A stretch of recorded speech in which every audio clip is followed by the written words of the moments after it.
Hello guys! Eto na naman, luto tayo ng mabilisang ulam. Eto yung aking chicken adobo with boiled egg in my own style. So eto na nga, nagsatay tayo dito ng chicken skin. Kukuha tayo ng oil from the chicken skin. Eto, takpan natin kasi baka masira yung ating beauty. Tumatalsik yung mantika.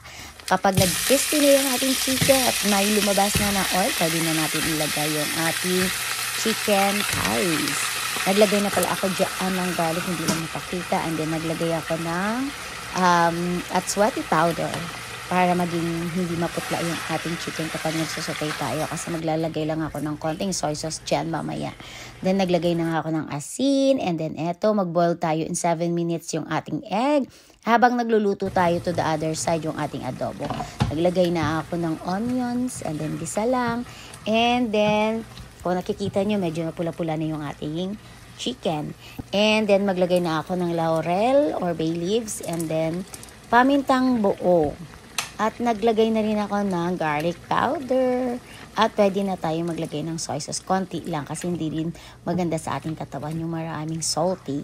Ayan. And then, palutuin natin sa toyo. At pagkatapos nun, pwede na tayo maglagay ng vinegar or suka. And then, pwede na rin ako maglagay ng sugar. Ayan, palutuin muna natin siya sa suka. Huwag munang takpan.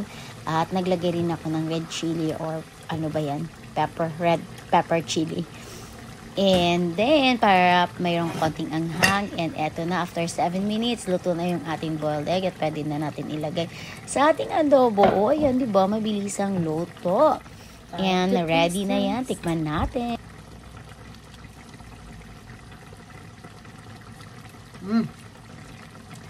Perfect.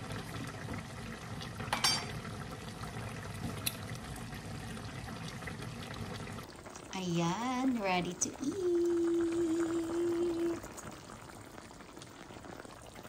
And thanks for watching, guys. Bye.